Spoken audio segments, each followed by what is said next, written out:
Kibengue TV. Mesdames, Mesdemoiselles et Messieurs, jeunes et vieux, papa et maman, Congolaises et Congolais, toutes les forces vives de la République, opposition comme majorité, société civile, église, agriculteurs, paysans, pêcheurs. Encore une fois, c'est votre estimé compatriote, Bitakwira Bihonahai Justin. Nous sommes mercredi 22 juin 2022. Je m'adresse encore une fois à vous, citoyennes et citoyens, congolaises et congolais. Nous suivons de très près la situation qui prévaut dans notre pays en général, à l'est du pays, au nord Kivu, comme à Ituri, comme au sud Kivu. Le pays est agressé. Je voudrais vous inviter tous à relire l'histoire de notre pays. Ici, il ne s'agit pas du seul président de la République. Il s'agit de l'ensemble du peuple congolais qui fait face à une menace, à une agression. Et nous sommes tous et toutes obligés d'aider le président de la République à pouvoir comprendre qu'il a tous les 100 millions de Congolais et de Congolaises derrière lui, qu'il a toute notre armée, toute notre police derrière lui et tous nos services de sécurité et de renseignement civil comme militaires. Rélisons l'histoire. Nous avons suivi à travers le pays et à travers le monde les changements d'attitude, les changements de messages, où on nous fait croire que les Congolais sèment la haine, s'attaquent à certains citoyens étrangers comme Congolais.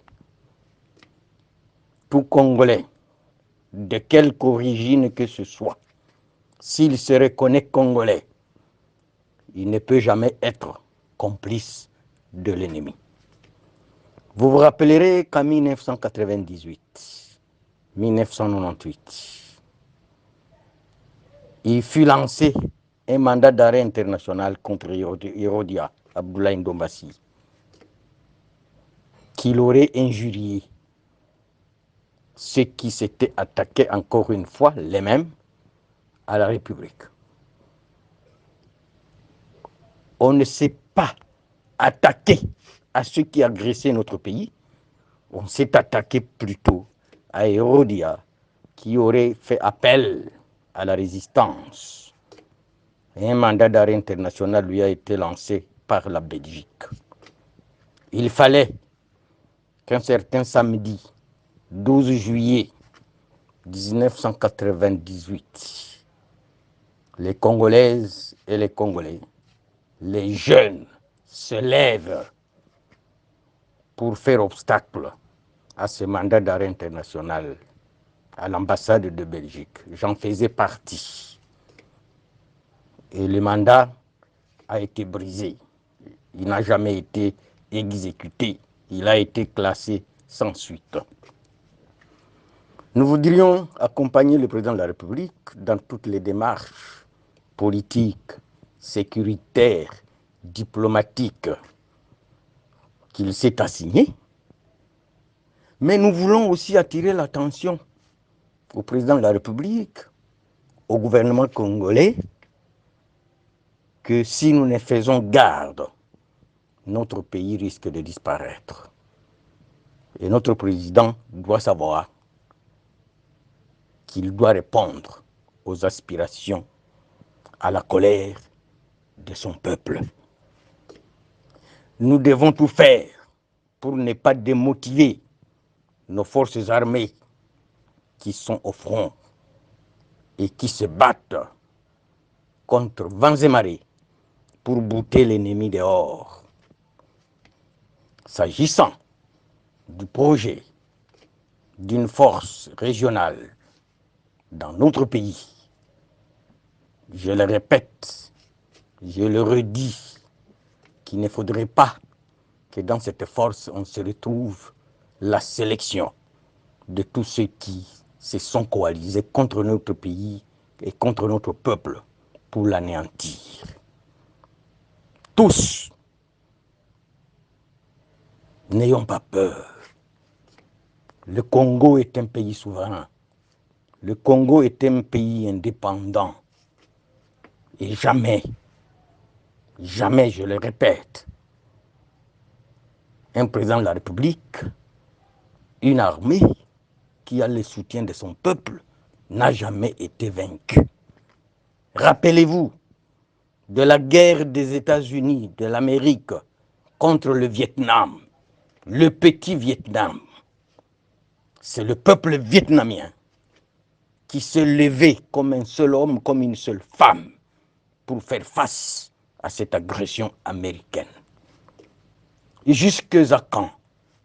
Jusque à quand la République démocratique du Congo va accepter de se faire humilier pendant plus de 3 décennies sur les 9 voisins? Un seul. Vous avez suivi les témoignages de certains militaires rwandais. Nous avons eu l'occasion de balancer leurs témoignages. Que presque 50% des militaires envoyés au front pour appuyer le soi-disant M23 sont des militaires rwandais. Le témoignage est là. Et plus de 400 ont fui vers l'Ouganda. Et ils disent que pour la plupart, il y a aussi beaucoup de rwandophones qui se disent congolais, qui accompagnent aussi cette rébellion. Nous, en tant que leaders politiques, nous ne pouvons pas permettre à notre peuple de s'attaquer à des simples citoyens, civils, sans armes, qui sont disséminés à travers le pays suite à leur faciès. Non. L'ennemi est à Bunagana. L'ennemi fonce vers Rutshuru. L'ennemi est en route peut-être qu'il envisage s'accaparer de la ville de Goma. Si nous sommes debout, et si nous sommes derrière notre armée, l'M23, accompagné du Rwanda, ne peut plus prendre un seul centimètre carré de notre territoire. Sauf, et là j'interpelle le vice-premier ministre de l'Intérieur, qui a lancé un message effectivement demandant aux Congolais de ne pas s'aimer la haine, de ne pas s'aimer la xénophobie. Nous sommes tous d'accord avec lui. Mais pourquoi n'a-t-il pas, dans son message, accusé ceux qui agressent la République démocratique du Congo? C'est une manière d'échanger le fusil d'épaule. À la place de la guerre, on la remplace par cette haine, cette xénophobie qui ne dit pas son nom, mais notre pays est agressé. Excellence, Monsieur le Président de la République, vous avez tous les Congolais et toutes les Congolaises derrière vous. Nous avons suivi même des spots à la radio et la télévision nationale, Lisungi à Mapinga. C'est ça que nous voulons. C'est ça que nous cherchons. Et nous vaincrons l'ennemi. Il est hors de question que nous puissions capituler. Il est hors de question que les pays voisins, qui peut-être, au lieu de condamner l'agresseur à Nairobi, au lieu de désigner le M23 comme mouvement terroriste, puissent plutôt s'attaquer aux Congolais par colère qui veulent défendre leur pays. Et si c'est dans ces conditions-là que la force régionale sera déployée dans notre pays, nous pensons que c'est une manière de signer la fin, la disparition de notre pays, de notre peuple. Encore une fois, je lance un message de recourir à toutes les forces de résistance qui se retrouvent dans les FARDC et qui sont disséminées dans certains groupes armés grâce à qui ce pays n'a jamais été balkanisé, et que on ne s'attaque pas aux simples citoyens, qu'ils soient du Rwanda, du Burundi, de l'Ouganda, du Kenya ou de Tanzanie, qui n'a pas une arme entre ses mains pour s'attaquer à notre pays. Nous sommes un pays hospitalier, mais de toutes les façons, l'hospitalité n'est pas à confondre avec la capitulation. Nous ne pouvons pas capituler devant l'ennemi. Et l'ennemi, nous devons le nommer par son nom. Les témoignages sont là. Je demande enfin à nos forces armées de la République démocratique du Congo qui sont au front de ne pas céder à la panique, de ne pas céder au jeu de l'ennemi. Nous sommes un peuple fort, un peuple puissant, 100 millions d'habitants, ce n'est pas rien. Je dis encore une fois, c'est votre estimé compatriote, Bitakwira Bihonai Justin, qui vous parle depuis Kinshasa. Je vous remercie. Usikose kusubscribe channel yetu, like pia na share kwa ndugu zako pia. Gusa kikengele hicho, pia kikidole hicho kinachoinukia upande wa Kipenge TV.